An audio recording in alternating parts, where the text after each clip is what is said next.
أعوذ بالله من الشيطان الرجيم. بسم الله الرحمن الرحيم.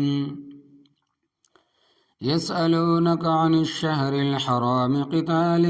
فيه قل قتال فيه كبير وصد عن سبيل الله وكفر به والمسجد الحرام وإخراج أهله منه أكبر عند الله والفتنة أكبر من القتل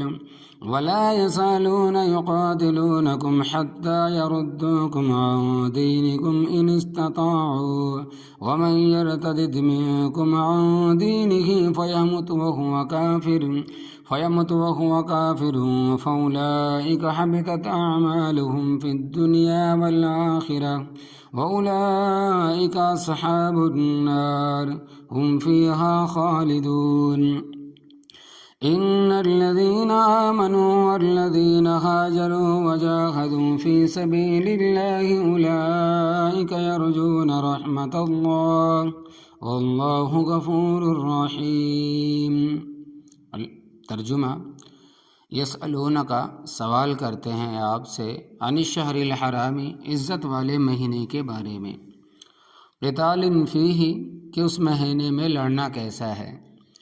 قل کہہ دے قتال فیہ لڑائی اس مہینے میں کبیر بڑی ہے، وصد اور روکنا عن سبیل اللہ تبارک و تعالیٰ کے راستے سے، وکفر بہ اور اللہ تبارک و تعالیٰ کے حکموں کا انکار کرنا، والمسجد الحرامی اور مسجد حرام سے روکنا، واخراج اہلہ منہ اور وہاں کے باشندوں کو نکالنا، اکبر عند اللہ یہ اس سے بھی بہت بڑی چیز ہے اللہ تبارک و تعالیٰ کے نزدیک، والفتنۃ اور فتنہ اکبر بہت بڑا ہے من القتل قتل سے، ولا یزالون اور ہمیشہ رہیں گے وہ یقاتلونکم تمہارے ساتھ لڑتے، حتی یردوکم یہاں تک کہ وہ تمہیں لوٹا دے، عن دینکم تمہارے دین سے، ان استطاعوا اگر وہ طاقت رکھیں، ومن یرتدد اور جو شخص پھر گیا، منکم تم میں سے، عن دینہ اپنے دین سے، فیمت پھر مر گیا، وہو کافر اور وہ کفر پر مرا، فاولئک پس وہ لوگ ہے، حبطت اعمالہم اکارت ہو گئی اعمال ان کے، فی الدنیا دنیا میں بھی، والآخرت اور آخرت میں بھی، واولئک اصحاب النار اور وہ ہیں دوزخ والے، ہم فیہا خالدون وہ ہمیشہ دوزخ میں رہا کریں گے، ان الذین آمنوا بے شک وہ لوگ جو ایمان لائے، والذین ہاجروا اور وہ جنہوں نے ہجرت کی، وجاہدوا اور انہوں نے جہاد کیا، فی سبیل اللہ تبارک و تعالیٰ کے راستے میں، اولئک یرجون رحمت اللہ وہ امید رکھتے ہیں اللہ تبارک و تعالیٰ کی رحمت کی،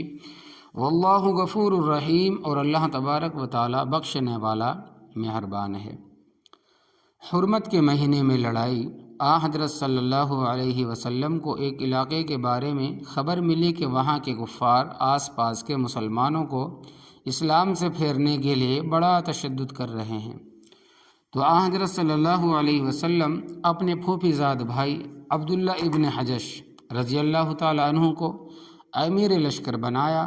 اور تقریباً 400 لگ بھگ مجاہدین کا ایک دستہ ان کے ماتحت روانہ کیا کہ تم نے فلاں محاذ پر پہنچنا ہے، وہاں پر جو مسلمان ہیں ان پر ظلم ہو رہا ہے، تمہیں ان کا دفاع کرنا ہے، بچاؤ کرنا ہے۔ یہ جمادی الاخری کا مہینہ تھا، جمادی الاخری کا مہینہ تھا اور آخری تاریخیں تھی، اور اگلا مہینہ رجب کا تھا۔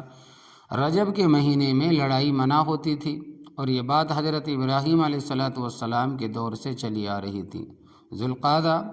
ذوالحجہ، محرم یہ 3 مہینے اور چوتھا رجب تھا۔ ابتدا اسلام میں یہی مسئلہ تھا، پھر جب سورہ توبہ نازل ہوئی تو یہ حکم منسوخ ہو گیا، اور اس بات پر دونوں گروہ متفق تھے کہ رجب میں لڑائی نہیں ہوگی۔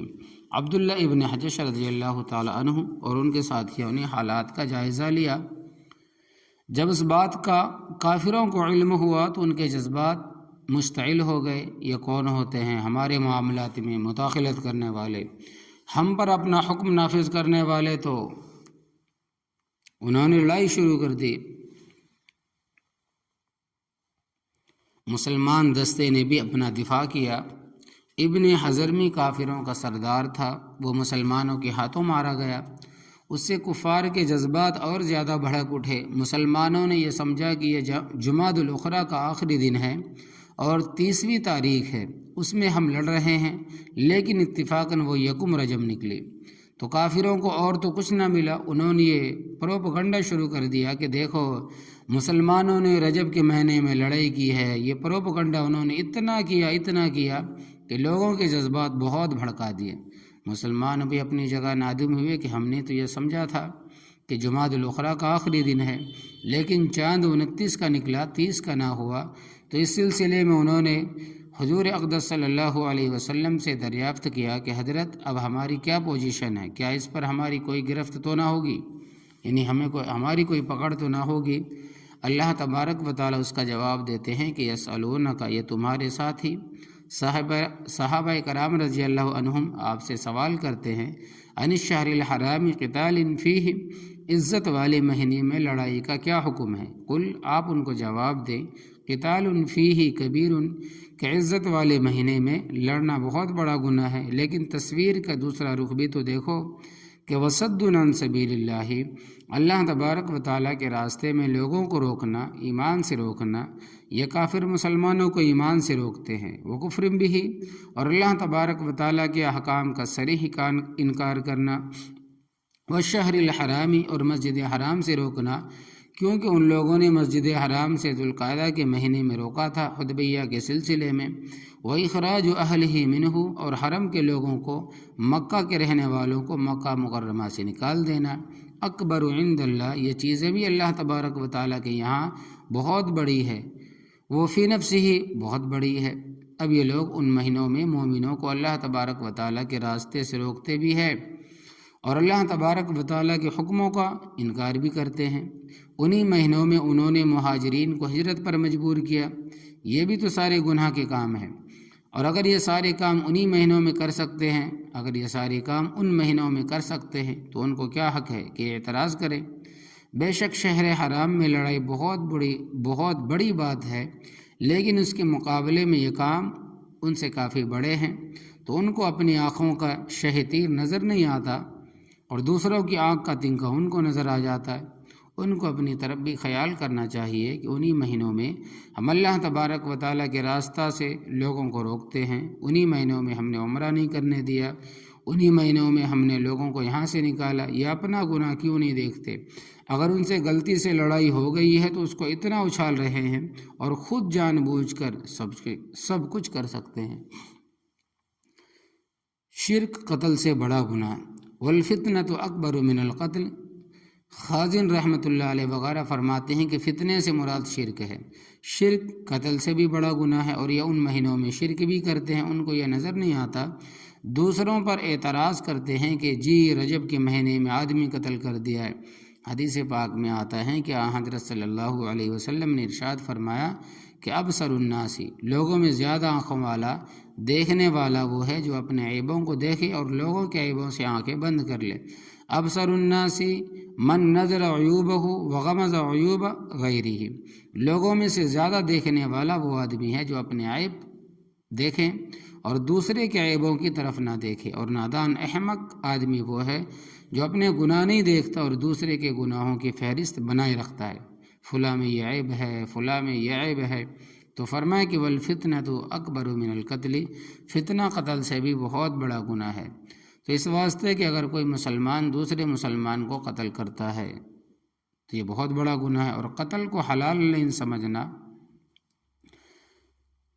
اور قتل کو حلال نہیں سمجھتا، کیونکہ اگر حلال سمجھے گا تو کافر ہو جائے گا، اور کافر کا جہنم سے نکلنا محال ہے۔ جذبات میں آ کر کیا تو اس کے لیے سزا خلود فی النار، نہیں کبھی نہ کبھی نکل آئے گا۔ لیکن جس شخص نے شرک کیا ہے وہ دوزخ سے کبھی بھی نہیں نکلے گا، تو شرک کی سزا قتل سے بھی زیادہ ہے۔ اور دوسرے حضرات فرماتے ہیں کہ فتنے سے عام فتنے مراد ہے، چاہے زبانی طور پر فتنے ہوں یا عملی طور پر ہوں، فتنے بہت بری چیز ہے۔ حدیث پاک میں آتا ہے کہ حضرت صلی اللہ علیہ وسلم نے فرمایا کہ الفتنۃ نائمۃ لعن اللہ من ایقظھا، فتنہ سویا ہوا ہوتا ہے، اللہ تبارک و تعالیٰ کی لعنت ہو اس پر جس نے فتنے کو جگایا۔ فتنے کی بات کرنا، فتنے کا کام کرنا بہت سنگین جرم ہے، لیکن بعض طبیعتیں ایسی ہوتی ہے کہ جب تک وہ کوئی فتنے کی بات نہ کرے ان کو تسلی نہیں ہوتی۔ ولا یزالون یقاتلونکم، اور یہ جو کافر ہیں یہ ہمیشہ تمہارے ساتھ لڑتے رہیں گے، حتیٰ کہ یردوکم عن دینکم، یہاں تک کہ تمہیں تمہارے دین سے پھیر دے۔ ان استطاعوا، اگر ان میں طاقت ہو۔ مرتد بارے بعض اہم مسائل آگے فرمائے کہ مرتد کا مسئلہ بھی سن لو۔ ومن یرتدد منکم، اور جو تم میں سے مرتد ہو جائے، مسلمان ہونے کے بعد دین چھوڑ دے، عن دینہ، اپنے دین سے پھر جائے، فیمت وہو کافر، اور مرے اس حال میں کہ وہ کافر ہو، فاولئک حبطت اعمالہم فی الدنیا والآخرہ، ان لوگوں کے اعمال دنیا میں بھی اکارت ہو گئے، برباد ہو گئے، اور آخرت میں بھی۔ العیاذ باللہ، اگر کوئی شخص مرتد ہو جائے تو ساتھ ہی نکاح ٹوٹ جاتا ہے، اس کے نکاح کو توڑنے کے لیے کسی جج یا قاضی کے فیصلے کی ضرورت نہیں ہے، نکاح خود بخود ٹوٹ گیا۔ پھر یہ مرتد ہوا ہے اور وراثت سے بھی محروم ہو گیا، یعنی جس کا اس کو وارث بننا تھا اب نہیں بن سکے گا، اور اگر یہ اسی حالت میں مر گیا تو اس کو مسلمانوں کے قبرستان میں دفن کرنے کی اجازت نہیں ہوگی، اور نہ ہی اس کا جنازہ ہوگا، تو اس سے اندازہ لگائیں کہ کتنا نقصان ہوا۔ اسی طرح یہ مسئلہ بھی سمجھ لے کہ اگر کوئی مسلمان مرتد ہو کر یہودی یا عیسائی ہو گیا تو اس کے ہاتھ کا ذبیحہ بھی جائز ہے، بخلاف اس کے کہ جو پیدائشی یہودی یا عیسائی ہے، اگر وہ قاعدے کے مطابق ذبح کرے تو ان کے ہاتھ کا ذبیحہ جائز ہے۔ یعنی اگر بیل وغیرہ ذبح کرے، کوئی بھی جانور ذبح کرے جو حلال ہے تو اس کا ذبیحہ بھی حلال ہے، جائز ہے۔ اسی طرح اگر اصل عیسائی یا یہودی عورت ہے تو قاعدے اور شرائط کے مطابق اس کے ساتھ نکاح جائز ہے، لیکن اگر کوئی مسلمان عورت مرتد ہو کر عیسائی مذہب قبول کر لے تو اس سے نکاح جائز نہیں، کیونکہ مرتد ہونے کے بعد دنیا کے سارے احکام اس سے ٹوٹ گئے، اور آخرت کا مسئلہ یہ ہے کہ اس نے جو نیکیاں اسلام کی حالت میں کی تھی سب بیکار ہو گئی، سب ضائع ہو گئی ہیں۔ حضرت امام اعظم ابو حنیفہ رحمۃ اللہ علیہ اور حضرت امام مالک رحمۃ اللہ علیہ فرماتے ہیں اگر وہ مرتد سچے دل سے توبہ کرے تو اس نے جو نیکیاں اسلام کی حالت میں کی تھی ان کا ثواب اس کو نہیں ملے گا، اور اس کا نتیجہ یہ ہوگا کہ جب وہ مسلمان تھا تو اس وقت اس نے حج کیا تھا، پھر مرتد ہو گیا، العیاذ باللہ، وہ حج تو باطل ہو گیا۔ اب اس نے سچے دل سے توبہ کی، اس کے بعد اگر وہ مالدار ہو گیا تو اسے نئے سرے سے حج دوبارہ کرنا پڑے گا۔ بعض کلمات کفر، تو یاد رکھنا اگر منہ سے کلمہ کفر نکل گیا تو آدمی مرتد ہو جاتا ہے، اور مرتد ہونے کے لیے ضروری نہیں ہے کہ آدمی واضح طور پر کہے کہ میں عیسائی ہو گیا ہوں، یہودی ہو گیا ہوں، یا میں سکھ بن گیا ہوں، یا پھر میں مشرک ہو گیا، ہندو بن گیا ہوں۔ فقہائے کرام رحمہ اللہ نے یہ تصریح فرمائی کہ ایک آدمی کسی کو کہتا ہے کہ آؤ بھائی نماز پڑھ لیں، کیا کہتا ہے کہ آؤ بھائی نماز پڑھ لیں، جواب میں وہ کہتا ہے کہ نماز میں کیا پڑھا ہے، نماز میں کیا پڑھا ہے، اتنے الفاظ کہنے سے وہ کافر ہو گیا، مرتد ہو گیا، پہلی نیکیاں سب برباد، نکاح ٹوٹ گیا۔ کسی کو کہا بھائی روزہ رکھ لیں اور کہے کہ روزے میں کیا پڑھا ہے، اتنے الفاظ کہنے سے وہ کافر اور مرتد ہو گیا، پہلی نیکیاں سب برباد، نکاح ٹوٹ گیا۔ کسی کو کہا بھائی داڑھی رکھ لو، اس نے کہا کہ داڑھی میں کیا رکھا ہے، بڑے دیکھے ہیں داڑھیوں والے، مرتد ہو گئے۔ یہ یوں کہا کہ آئی بھائی قرآن کا فیصلہ تسلیم کر لیں، اور وہ کہے کہ قرآن دوران کیا ہوتا ہے، یہ الفاظ کہتے ہی وہ مرتد ہو گیا، اور یہ ایسے الفاظ ہیں جو لوگ روزانہ بکتے رہتے ہیں۔ اس واسطے علامہ شامی رحمۃ اللہ علیہ فرماتے ہیں کہ ہر مہینے اپنا نکاح تازہ پڑھنا چاہیے، اللہ اکبر کبیرہ، ہر مہینے اپنا نکاح تازہ پڑھنا چاہیے کہ تاکہ آگے جو اولاد پیدا ہونی ہے وہ تو حرامی نہ ہو۔ ہر مہینے توبہ کر کے نئے سرے سے نکاح ہونا چاہیے۔ حضرت شامی رحمۃ اللہ علیہ کا زمانہ نبی کریم صلی اللہ علیہ وسلم سے اتنا دور نہیں ہے، ان کی تاریخ وفات دیکھ لیں جو آج سے تقریباً 200-300 سال پہلے تھا۔ اب ہمارا زمانہ توبہ توبہ کہاں نکل گیا ہے، چھوٹے چھوٹے بچے ایسی ایسی گالیاں نکالتے ہیں کہ آدمی دنگ رہ جاتا ہے۔ انہوں انہوں نے وہ گالیاں کہاں سے سنی ہے؟ تو مرتد ہونے کے لیے ضروری نہیں کہ اس کے سر پر سینگ لگ جائیں، اچھا بھلا آدمی ہوتا ہے۔ وَأُولَٰئِكَ أَصْحَابُ النَّارِ، یہ ہیں دوزخ والے، ہم فیہا خالدون، وہ ہمیشہ ہمیشہ دوزخ میں رہیں گے، کبھی بھی دوزخ سے نکلنا نصیب نہیں ہوگا۔ یاد رکھنا، دوزخ کی زندگی اور جنت کی ہمیشہ کی زندگی آج ہم نہیں سمجھ سکتے، کیونکہ ہم نے محدود زمانہ دیکھا اور سنا ہے، 100 سال، 1000 سال، 1500 سال وغیرہ۔ وہاں ایسا نہیں ہے، وہ کبھی نہ ختم ہونے والی زندگی ہے، اور کبھی بھی نہ ختم ہونے والی زندگی ہماری سمجھ میں نہیں آتی، جتنی کے واسطے خوشیاں ختم نہیں ہوں گی۔ اور دوزخیوں کے لیے، یعنی جنتی کے لیے ہماری سمجھ میں نہیں آتی، جنتی کے واسطے خوشیاں ختم نہیں ہوگی اور دوزخیوں کے لیے تکلیفیں کبھی ختم نہ ہوں گی۔ تو ان مجاہدوں نے جہاد کیا تھا عبداللہ ابن حجش رضی اللہ تعالی عنہ کی قیادت میں، تو ان کو اس بات کی تسلی تو ہو گئی کہ ان مہینوں میں لڑائی بھی بری ہے اور یہ دوسری کارروائیاں بھی بری ہے، مسجد حرام سے روکنا، اسلام سے روکنا، لیکن ہم نے جو لڑائی لڑی ہے اس کا ہمیں کوئی ثواب بھی ملے گا یا نہیں؟ تو اللہ تبارک و تعالی نے ان کا وہم دور کیا کہ تمہیں اجر ملے گا۔ فرمایا کہ ان الذین آمنوا، بے شک وہ لوگ جو ایمان لائے، والذین ہاجروا، اور وہ جنہوں نے رب تعالیٰ کی رضا کے لیے ہجرت کی، گھر بار کو چھوڑا، وجاہدوا فی سبیل اللہ، اللہ تبارک و تعالیٰ کے راستے میں جہاد کیا، اولئک یرجون رحمت اللہ، وہ اللہ تبارک و تعالیٰ کی رحمت کو امیدوار ہے، ان کو اجر ملے گا، کیونکہ انہوں نے